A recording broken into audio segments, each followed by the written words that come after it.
Hey, confirmation students. Hope you guys are doing really well this week. We're continuing on this week with our lesson on the general rules. So why don't you go ahead and open up your book to page 45. I'll give you a second to do that. While you guys are doing that, remember to leave comments on every single video. This is our way of making sure that we've watched the videos, that we understand the content. And up here in the next week or so, I'm going to have to start talking to you guys about passion projects and how to complete those. I think you guys should be able to communicate with each other via FaceTiming or other video chat or email. So if you have questions about how to communicate with your partner, let me know, but I'll give you guys more details as we approach the finish line here of confirmation. I want you guys to finish confirmation and be able to really grasp everything in it though too. So let's work together and do that. So alright, you got your books open. This week we are looking at the general rules. Sounds like kind of like a boring or just like whatever type of thing, the general rules, but it's something that John Wesley came up with in the 1700s, and about I think it was 1743 I read that he came up with the general rules. The Bible has a lot of rules in it. A lot of the rules are actually in the Old Testament, though the New Testament has some too. But there's a lot of rules in the Old Testament. In fact, there's about 614 laws in the Old Testament that people used to keep. Now, as Christians, we're not expected to keep all of those. In fact, not even a lot of those. But we are expected to do certain things. So the reason why Wesley came up with these things called the general rules is so that instead of having to think about hundreds of rules all the time that you have to keep, you could just remember these few little general rules, and they would help guide you in your day-to-day decision making. I want to say also that Jesus does something like this in the Gospels when a religious teacher says, "Good teacher, what is the greatest law?" And Jesus says, "Love the Lord your God with all your heart, your soul, your mind, and your strength, and love your neighbor as yourself." This sums up the whole of the law. So what Jesus did is he took 613 or 614 laws and reduced them down to 2. And it was love God and love people, basically, is what it was. And so that should ring true with you guys. You probably have experienced that a lot. The general rules are kind of another way of saying those two things, of loving God and loving people. So here they are. The general rules are do no harm, do good, and then the third one is attend upon all the ordinances of God, which kind of sums up everything else. But do no harm, do good, and attend upon the ordinances of God. So we're going to get into these a little bit, but I just want to let you know that these are things that really inform Methodist thinking and the way that Methodists live and work in the world. However, they're not just for Methodists, they're for all Christians, and in fact a lot of people who aren't even Christians but of other faiths or people who have no faith oftentimes live by these rules of do no harm and do good. So we're going to get into that a little bit here. So why don't you guys open up your books, which you probably should already be there now. So page 45, and I'm just going to show you guys. So here's where we are. General rules. My chickens are yelling at me here. Alright. Upper left hand corner, it says, "It seems like we have to follow a lot of rules as Christians. The Bible sometimes feels like a list of things we should and shouldn't do. So why did John Wesley need to create the general rules if we already have a whole book full of them?" Good question, okay? And in the middle it says, "What 3 rules do you think are most important for a Christian life? Write them down on the Christian Book of Rules." So 3 rules that you think are most important for a Christian life. And I would say love God and love others would be probably 2 of mine. And there's a whole lot of other ones that you'd have to pick one. So there's a lot of them. Down on the lower left hand, it says, help. It's not always easy to follow the rules, and we're all bound to make mistakes sometimes. Where do you turn for help when following the rules gets tough? So where do you guys turn to help when things get tough? We're all bound to make mistakes sometimes. So where do you turn? Just think about that for a second. Where do you turn when you need help? Can you talk to a parent? Can you talk to a friend? Is there somebody in your life who you can talk to? And then the how-to box. It says, sometimes it's not only the amount of rules that's overwhelming, it's trying to figure out how to follow them.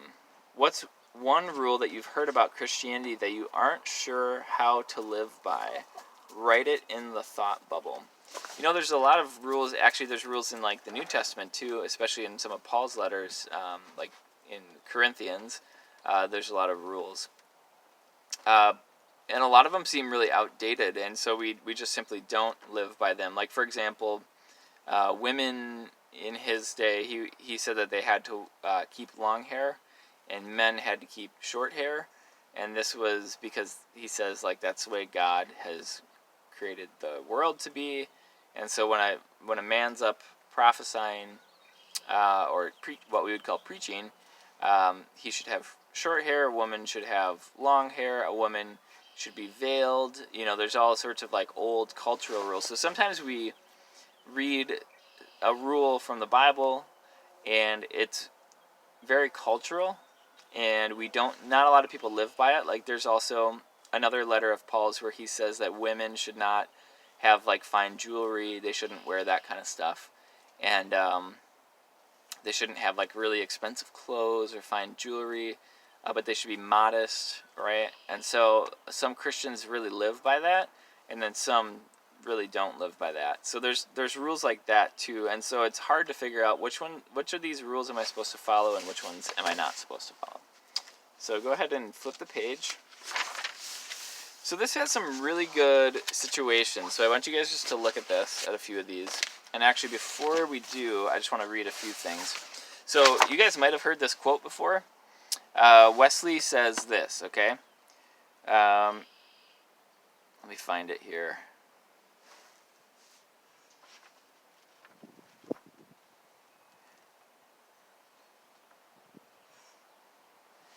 Yeah, I'm looking for it here. Oh, here it is. All right, so he says, sorry about that. He says, do all the good you can, by all the means you can, in all the ways you can, in all the places you can, at all the times you can, to all the people you can, as long as ever you can. Okay, so this is with doing good. All right, so let's do this one more time.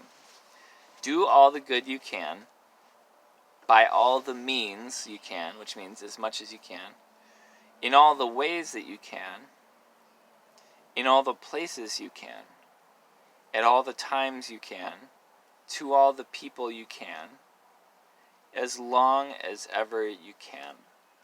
Okay, so this is one way about talking about do good all the time, as much as you possibly can, right? To anybody who you possibly can at whatever time. So he's saying all the time we should be doing good as Christians, right?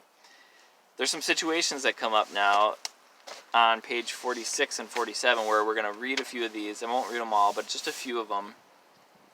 And you have to figure out how to, first of all, do good in the situation, but also to do no harm.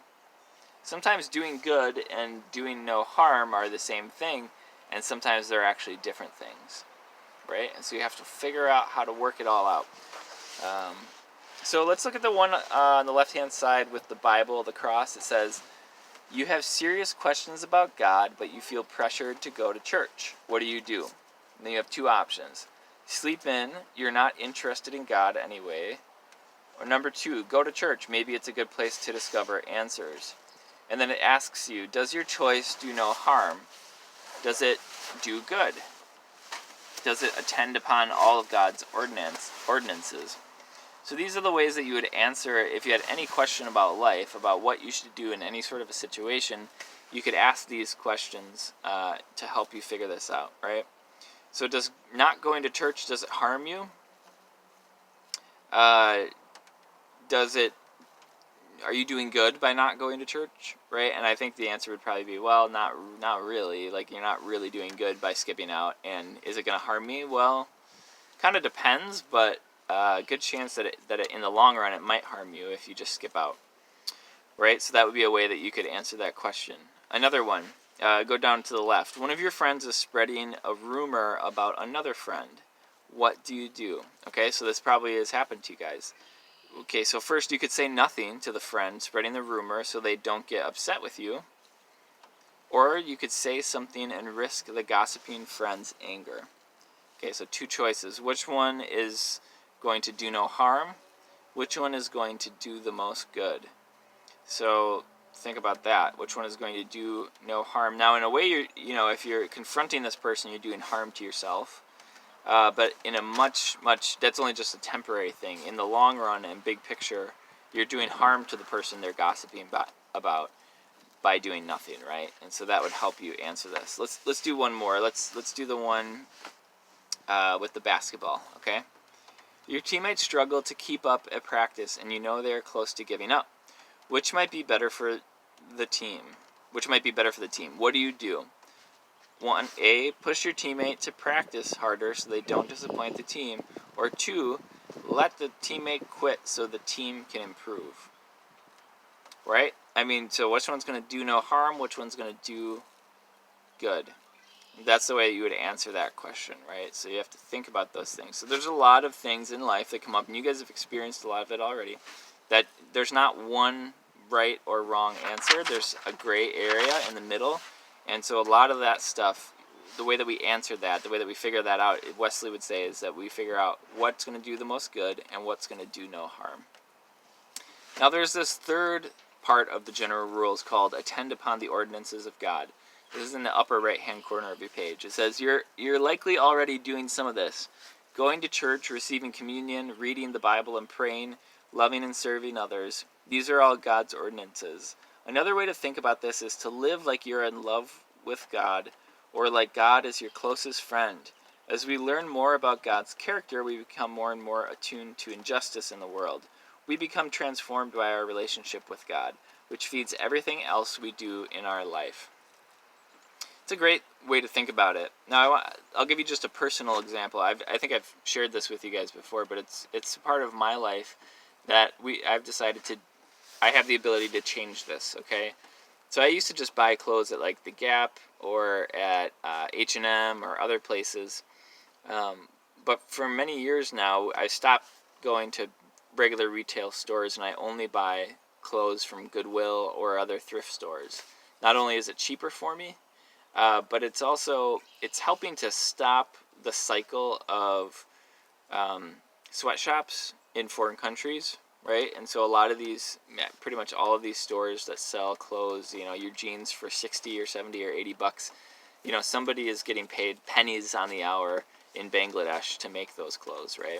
So that was something, again, you might not be able to control some of these decisions in your life right now, but for me, I came to the point in my life where I realized I could do something about this. I could shop at Goodwill, and yes, those clothes were probably made overseas as well in a sweatshop, but the point is that I'm not adding any additional pressure to the system, right?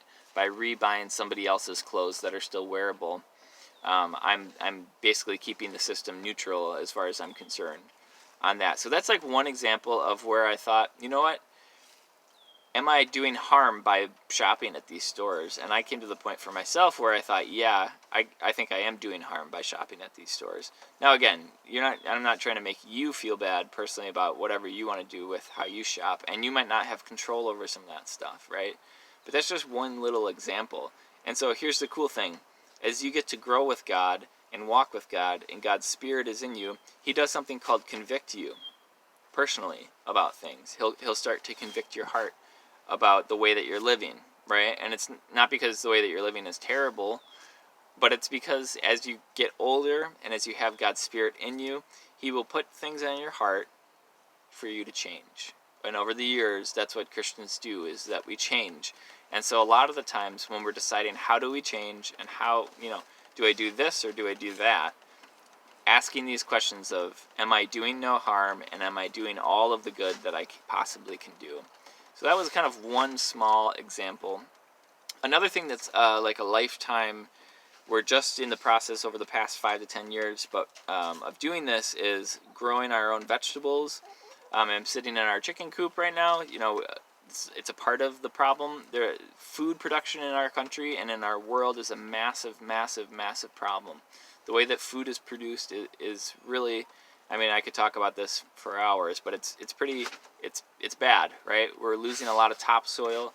It's going to be a massive problem in the 21st century. It already is a massive problem. So that's one of those things where again, we don't produce all of the food that we eat. We produce a little bit, we produce some, but every single year we're trying to do more. We're trying to produce more of our own food. We're trying to be more self-sufficient, self-sustaining. So, you know, we started composting a few years ago, and we have the chicken coop, and we have the vegetables.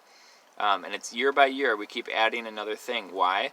Because we're trying to do no harm, and we're trying to do as much good as we possibly can.